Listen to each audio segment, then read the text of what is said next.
Good morning. It's Leanne Scott here from the Chirp podcast. And today I have the wonderful Stephanie Lombardo chirping with me. And so, Stephanie, as a starting point, I'd love to hear about who you are, where you come from, and what you've done.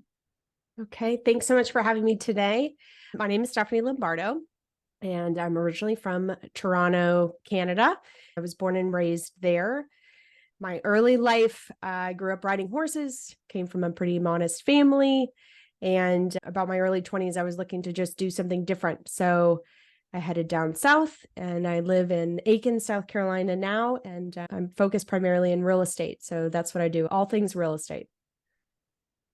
Fantastic. And obviously, I know that you've done some sales in your past. How did you end up in real estate? Like, what was the reasoning for choosing that as your path? Sure. So I fell into real estate, really. I grew up riding horses, as I mentioned, and that was going to be my career. It did not work out for me for physical reasons, and my skill level wasn't quite there. So I ended up going back home in pursuit of a career that was going to allow me to make a little bit more money and maybe not work so hard. I went and studied accounting back home in Canada, and then moved back down to the States. And when I came down, I started picking up some odd jobs, and I started bookkeeping for a gentleman who was a real estate investor. I found that really interesting. I would have been a terrible accountant, by the way. So was not a good, but very good for business and from the finance aspect of things. So I was good at it. I like numbers, but I don't have the patience to be an accountant for sure.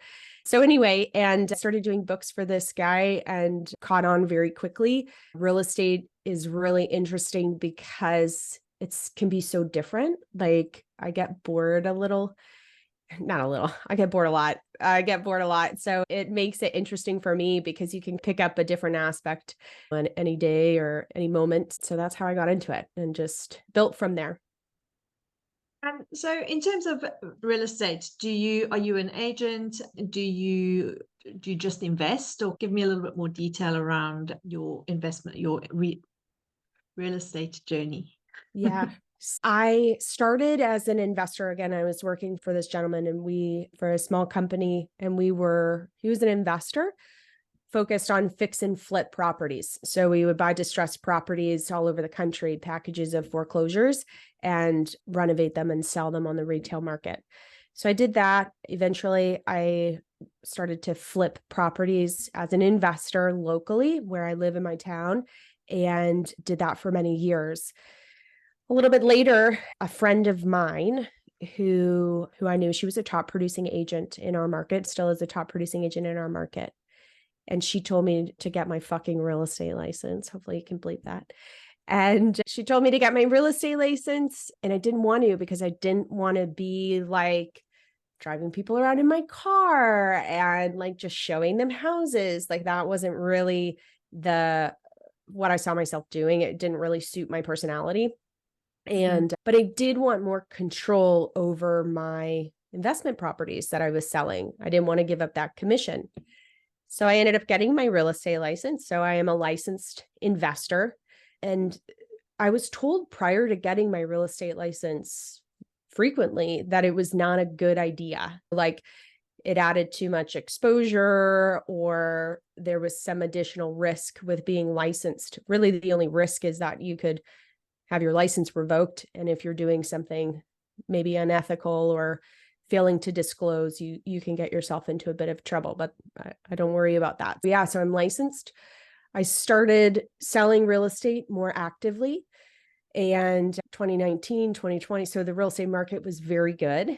And so did very well with that, built a small team, continued to invest a little bit, and started building a rental portfolio with my husband. And then I switched back, and now I'm really back doing full-time investing and not as much agent. But having both and having the experience from both has helped me a lot. So that's when I say I feel like I do all things real estate. Fantastic. And if I understand it correctly, I know your company is Flippin Empire. So you also do a bit of teaching and coaching around real estate investment? Yes. So more so with and specifically I work with women and do some mentoring for women. And that happened a little bit organically, having conversations. I get asked a lot about real estate investing, and a lot from real estate agents, male and female, who wanted to invest and would ask me about it a lot in my experience. So just recently in the last year, I've gone deeper into that path, taking the years of experience that I have. I've seen a lot. I've done a lot of deals. I've seen a lot. I've failed a lot. So I just wanted to be able to use those experiences for something else and do a little bit more than just flip houses and make money. So I launched Flipping Empire. Yeah, that's fun too. That part's fun too.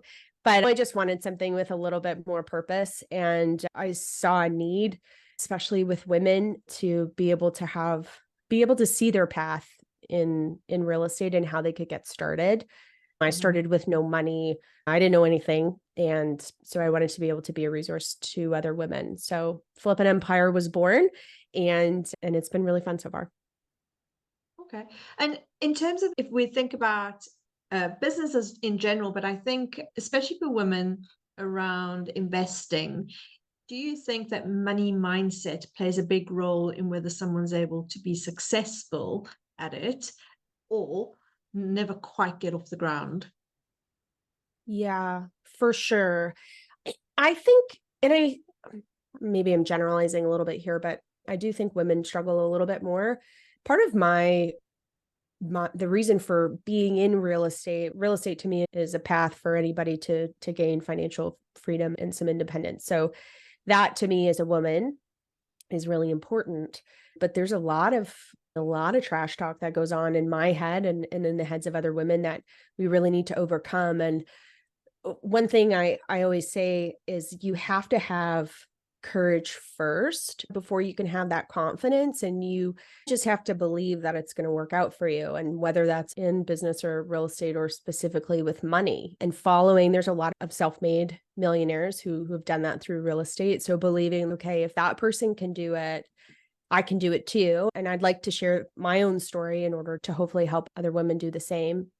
And I still have my money mindset is still improving. I've been able to increase a level. Like I've gone from less than broke to making some money and having a little bit of security. And I'm looking to grow that further. So I think it's just believing and knowing that it can happen, but then taking the action to back it up. And that's how you get that confidence in your mindset. Amazing. So I'm really keen to explore, and I don't know whether this is something we could do today, but the kind of principles behind real estate investing. Do you think that it is very US specific, or it can work anywhere in the world? So truthfully, I can't speak to other areas of the country. My knowledge is not, I don't know enough about your market and how it would work. Real estate investing in general as a concept, I think could work in any country. I think some of the strategies that I teach could be more difficult in other countries than in the United States. It's funny, recently I was having a conversation with a Canadian investor, and him and I exchanged some notes, and he said, we use all the same strategies you use in Canada. Now, North America would be pretty similar. I do have some friends in South America. I have a friend in Mexico. My husband's family is all from Argentina. And you couldn't use the strategies that we use here in Argentina, for example. However, his family owns rental properties. So I think people use real estate investing all over the world. I guess you would just have to look at the strategies that work in your market. Yeah. And so I suppose the big question, or maybe the big barrier for people, is that they have to have a lot of money to start in real estate investment. What's your thinking around that? Yeah, that's the number one objection I hear. And most people say, I need to get my finances in order before I start. What if real estate investing was your path to get your finances in order? So for me, and really what I teach, it's really about finding the deal. It's about finding the deal, and it's about networking. So if you don't have any money and you want to get into real estate investing wherever you are in the world, figure out how to create create value. You're going to create value by going out and finding that property. You're going to go and find that property if you're able to educate yourself on what a good deal looks like in your market. And then also have some knowledge about strategies that you could use to raise money and raise capital. So if you find a great deal, you could, in the United States, there's tons of asset-backed lenders. So lenders who are going to loan just on that property and not specific to you as the borrower. And there's a lot of private lenders who will work with you as well. And if that's not going to work, then find a partner. Again, people are investing in real estate everywhere. So if you can find people who are actively doing it and bring them a good deal, there's ways you can either have an equity position in that deal and learn the ropes. You could wholesale it to them or sell it to them. There's so many different ways that you could go. You just need to find a deal, have some perseverance there, and know that it will happen for you. And if people were taking part in going through your course, is that the kind of thing that you would teach them how to do from a standing start? They just, you look at it and you go, I need money. You're saying you don't need money. So then how would I know how to take that next step? Is that what would be covered in your courses? Yeah. Yeah. So the beginning of it, a lot of it is going to be around mindset. That's going to be the first thing, right? We're going to tackle that mindset. We're going to tackle your limiting beliefs around the fact that this can be done for you and it can be done for you now. And then the deal analysis is the huge part. And then it's going out and figuring out how you can raise money for your specific situation. So again, there's 1,000 different ways that you could fund or put a deal together, and it's going to be different for everybody. And some people are going to have a little bit of an easier time because they have a W-2 job, or they have a little bit of savings, or they have a network, and then there's going to be somebody who doesn't have any of those things, and that's okay. We just have to figure out what's going to work for you now and get that first deal. And if you can get that first deal, you can get it funded and you can get it started. You have proof of concept for yourself and confidence, and then you can go out and show somebody else. So some of the women in the program, that's where we were able to get them, and they found a deal, they raised the money, they put it under contract, they've started the renovations, and they can go through that. And now they can go back with confidence and say, look at what I've done. I've taken nothing and I've done this deal. I've put it together. I've executed it. And now I want to do it again. And they can show up with confidence to somebody else to raise some more money, or maybe make it a little bit easier for the next time. Awesome. Awesome. I always love the idea of flipping houses. I think it's a little harder in the UK because maybe this is my mindset, but they're very much down payments driven. It's very difficult to get onto the property ladder as a whole, in a way that when I watch what's happening in the US, you don't seem to have as many barriers to getting onto the property ladder as we do here in the UK. Yeah. I think even people in real estate here, and I'll do some research. It'd be interesting to do a little bit of an around the world investigation, if you would.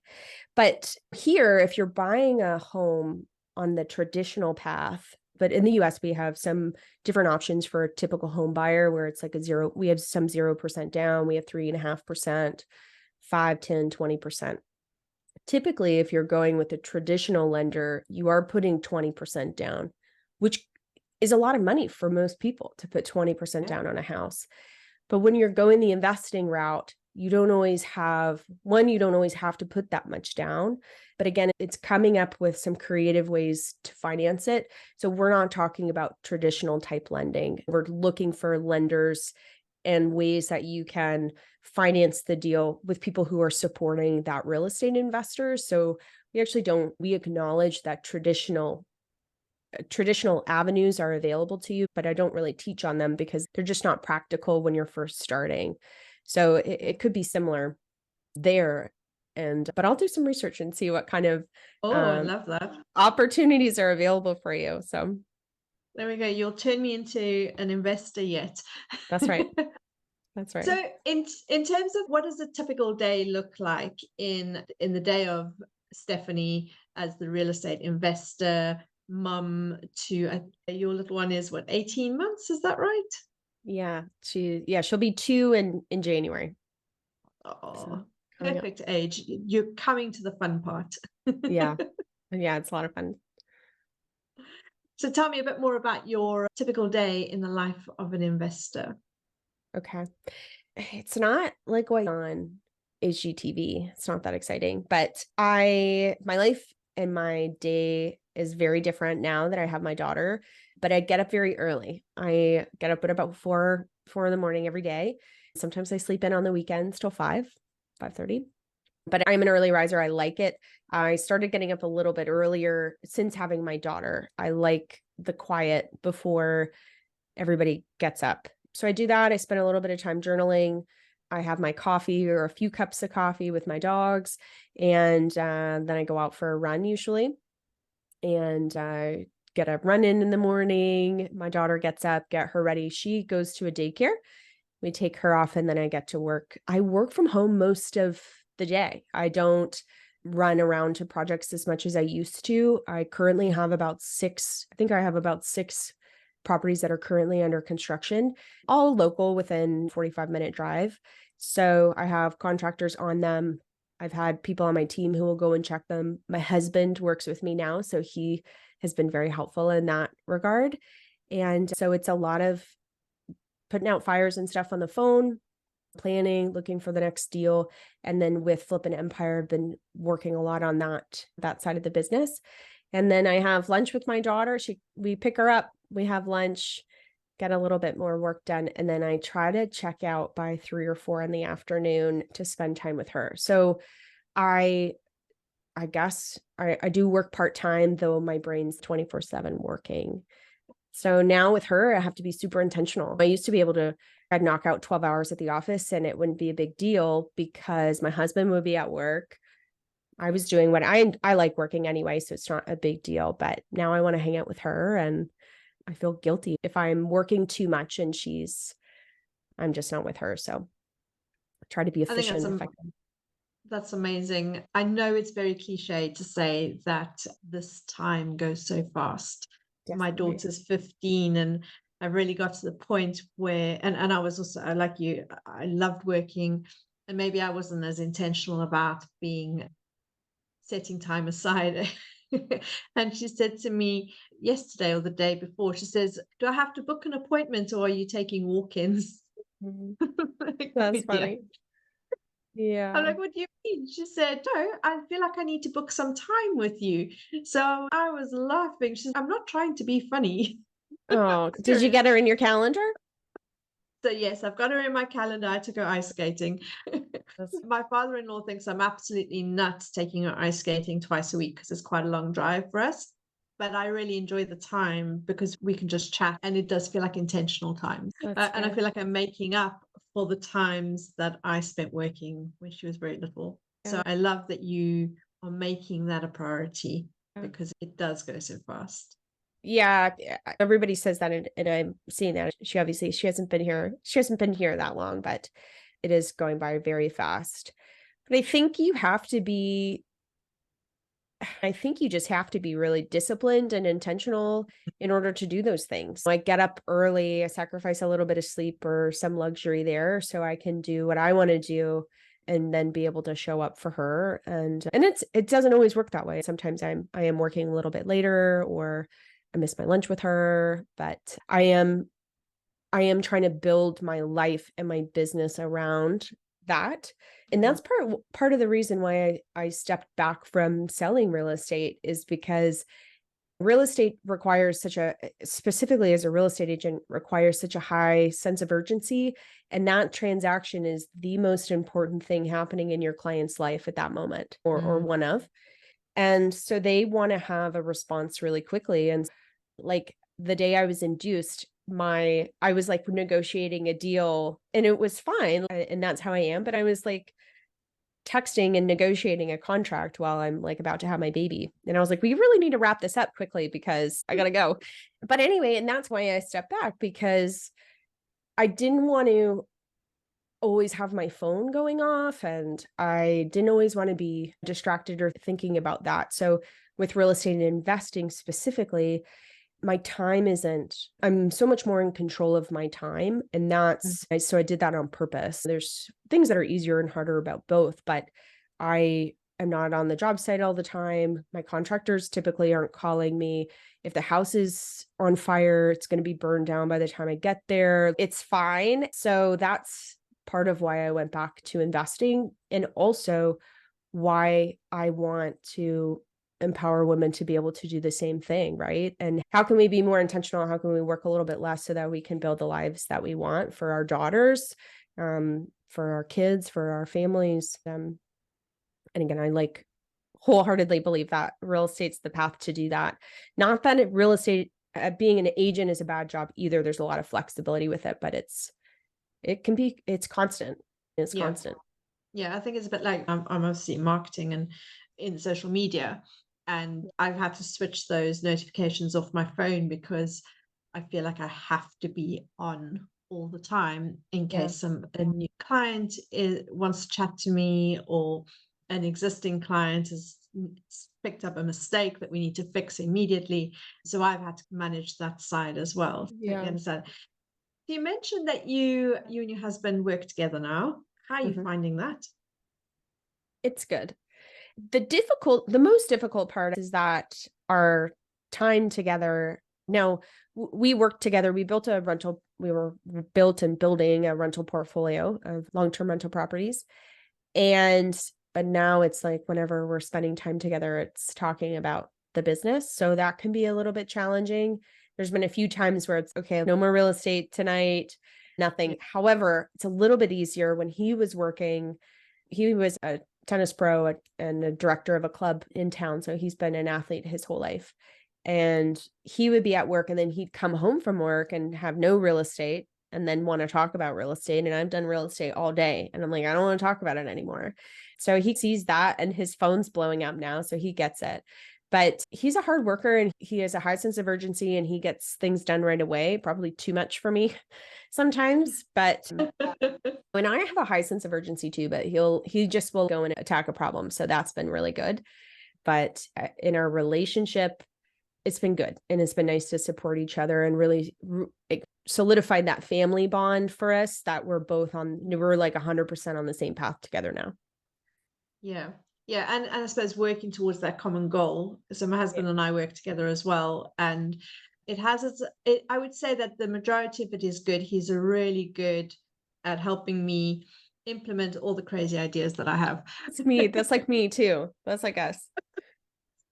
So we're really good, really complementary at working together. So I love it. And the thought of him not working with me, it's a little bit sad because it's like we just work so well together. That's good. Yeah, that's really nice. Awesome. Now, I hear that you are also quite the athlete and that you have done, how many Ironmans have you done? One or two or lots more? I've done one. I have completed one full Ironman and I've done several halves, maybe 5 or so half Ironmans, and then a bunch of smaller ones. Okay. And how do you find fitting that training in? Does it help you in your day-to-day work? Do you find it difficult to fit your workouts in? How does that go for you? Fitting workouts in general is fine. I really enjoy working out and I really just don't feel good if I don't do something and burn some calories. I've got a lot of squirrels up there, so it does help quiet them down a little bit if I'm a little physically tired. But as far as Ironman training, for a full distance Ironman, I was going to do one this year and it's not in the cards for me right now. Half is manageable. It's an hour or so a day and then some longer stuff on the weekend, but the full is like a whole other beast. And when I trained for my full, really that was my priority. You still have to work and do all of those things and fulfill other commitments, but it's not my priority right now. Now my health is, but it's the full, especially, it's like a really huge accomplishment for yourself to say that you put it in. It's a long term, it's an endurance sport, of course. So the actual event is long, but the training and the build up to it is long, some delayed gratification to get the hat and the medal. Just you spend a lot of money and a lot of time and you get that participation medal and that feels good. So. But I think maybe that kind of ties in with business as well, and maybe real estate with what you're doing. where you've got to have that delayed gratification, because it's not like you buy the house, you've still got to renovate it and make it look good before you can actually sell it. So I suppose maybe that physical training is helping you pace yourself with the investment, would you say? What are your thoughts on that? That makes me feel good because I always think I'm an instant gratification kind of gal, but so thank you. Now I feel like I have a little bit more delayed. I think in general, it helps in business and in life to have that structure, to fulfill promises to yourself and to put in the work for that day. With Ironman training specific, with any sport, you can't miss all of the practices and then show up on game day and think you're going to be successful. So you really have to put in the work, and you have to put it in whether you like it or not. And you don't get those miles back, and you just get better. It does get easier. I remember when I first started, now I grew up riding horses. So I grew up doing sports with the horses. But when I first started running, it was like all I could do to do a 5K. Like that was my big goal when I started like endurance sports, was I just wanted to run a 5K. And I did the little like couch to 5K run. And now like for me to go and run a 5K isn't a big deal. Yesterday morning, I went out for a run and I forgot where I was on my route, and like the road ended and I was like, where am I? And I had just gotten lost in it. You get to look back and see what you've built physically and put that work in. And I think that's the same with business, and be able to really be proud of it. Yeah, absolutely. Tell me, what are your kind of thoughts on promoting yourself and raising your own visibility online? Do you think that we as businesswomen need to do that? Because a lot of women find it really scary to put themselves out there. How do you feel about getting visible? Yes. So I recognized with my new venture that I needed to be visible, and I wasn't. I did a little bit of marketing in my real estate agent business, but I never really wanted to promote what I was doing as an investor. I just wanted to keep that private. I didn't really feel like anybody needed to see what I was doing, so I didn't post anything about it. And as I've gone down this journey as a mentor and thinking about what I needed, I went back and thought, what did I need as a woman who got started, and listening to other people's journeys? So I know I need to show up and show what I'm doing, because otherwise, nobody's going to know. But it is really hard. A lot of imposter syndrome, a lot of being worried about what people are going to think, if they're going to like what I have to say, how do I look? I struggle with that a lot. But I think you have to just recognize that it's not about me. Like it can't be about me. If it's about me, it's not going to work. But it's hard, really hard. It is. I think there's very few people I've met that go, yes, let's just go, and I'm really comfortable in front of the camera. So how do you tackle that? How do you push yourself over that? I guess it's having that courage, right? The courage before confidence. So we're in a coaching program together, and one of the non-negotiables is to post 3 times a day. So that's helped. Having some external accountability and support, that has helped. And I think just doing it. And it's funny because I was talking with a friend of mine she's building an online business, and we were talking about putting out posts that nobody likes and nobody comments on. And you're thinking like, why am I doing this? And we got into, when people find you later, they can go back and look. And I've started to notice that a little bit more, which is really cool. And having people connect with you. So then you get a little bit of a boost and you're like, okay, I'm going to just keep going just for today, post what I need to post. And I guess just making the commitment to show up for somebody else. I suppose it's that equivalent of put your shoes on and it's that first step to get to the gym. That's right. Yeah. Just put your shoes on. Yeah. Brilliant. And so have you found that by posting a bit more regularly, a bit more consistently, have you found that people are starting to connect with you, the right kind of people? Yes. Again, my social media page was very small, my Instagram. So I'm only on Instagram. I'm working on it. I'm going to try to get on LinkedIn and do some other stuff, but I'm primarily on Instagram. It started with just personal stuff and decided to just start building my personal brand from there. And can we start over? Yep, go for it. Sorry. I was like started chatting and I'm like, what was the actual question? Okay, go. Sorry. That's fine. So now that you're being a bit more consistent and you've been posting a little bit more regularly, have you found that people are starting to find you and connect with you as a result? Yes, I started my Instagram. I'm specifically on Instagram right now, and I was a personal page before.